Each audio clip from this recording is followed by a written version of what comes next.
দর্শক, এই মুহূর্তে রাজধানীর সেগুনবাগিচা রিটার্নিং কর্মকর্তার কার্যালয় থেকে সরাসরি যুক্ত হচ্ছেন সহকর্মী সাদবিন শফিক। ঢাকা বিভাগীয় কমিশনারের কার্যালয়ে এই মুহূর্তে আছি। আপনি জানেন যেই ত্রয়োদশ জাতীয় সংসদ নির্বাচনের যে তফসিল ছিল সেই তফসিল অনুযায়ী যারা প্রার্থিতা জমা দিয়েছে তাদের প্রার্থিতা প্রত্যাহারের শেষ দিন কিন্তু আজকে, অর্থাৎ 20 তারিখ। এবং আজকে প্রার্থিতা প্রত্যাহারের শেষ দিন চলে যাওয়ার পর আগামীকাল কিন্তু চূড়ান্ত প্রার্থী তালিকা প্রকাশ করা হবে। আমি সকাল থেকে 10টা থেকেই কিন্তু এই প্রক্রিয়া শুরু হওয়ার কথা। আজকে সকালে এখন পর্যন্ত যদিও প্রার্থিতা প্রত্যাহারের জন্য কেউ আসেননি, এবং আগামীকাল অর্থাৎ 21 তারিখ মূল তালিকা প্রকাশ করা হবে। অর্থাৎ প্রতীক বরাদ্দ করবেন আগামীকালকে রিটার্নিং কর্মকর্তারা।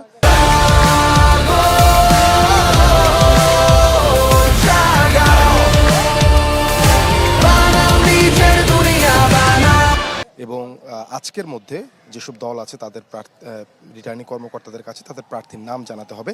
একই সাথে যারা স্বতন্ত্র প্রার্থী হিসেবে মনোনয়নপত্র সংগ্রহ করেছেন তাদের মধ্যে কেউ যদি প্রত্যাহার করতে চায় তাদেরও কিন্তু আজকে 5টার মধ্যে করতে হবে।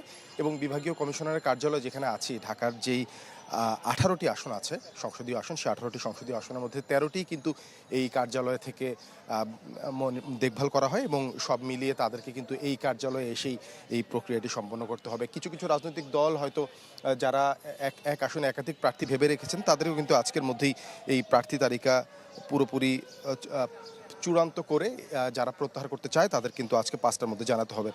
শারিক, আমি একটু জানিয়ে রাখি, এবারের সংসদ নির্বাচনে মোট 2568টি মনোনয়নপত্র জমা পড়ে। এর মধ্যে রিটার্নিং কর্মকর্তারা বাছাইয়ের পর 723টি মনোনয়নপত্র বাতিল হয় প্রাথমিকভাবে। পরে যদিও আপিলের পর 419 জন প্রার্থিতা ফিরে পান, তবে রিটার্নিং কর্মকর্তারা বাছাই বৈধ হলেও আপিলে 6 জনের মনোনয়ন বাতিল হয়। আজকে মূলত এই প্রার্থিতা প্রত্যাহার হওয়ার পর আগামীকাল প্রতীক বরাদ্দ এবং চূড়ান্ত তালিকা প্রকাশ করবে রিটার্নিং কর্মকর্তা, এবং আগামী পরশুদিন থেকে আপনি জানেন ত্রয়োদশ জাতীয় সংসদ নির্বাচনের যে প্রচারণা সেটি কিন্তু শুরু হয়ে যাবে। আজকে বিকেল 5টা পর্যন্ত এই প্রত্যাহারের সুযোগ থাকছে। এর মধ্যে আসলে দেখার বিষয়ে ঢাকার এই আসনগুলো থেকে কারা নিজেদের প্রার্থিতা প্রত্যাহার করে নেয় এবং দলগুলো চূড়ান্তভাবে কাকে কোন আসনে তাদের প্রার্থী হিসেবে মনোনয়ন করে।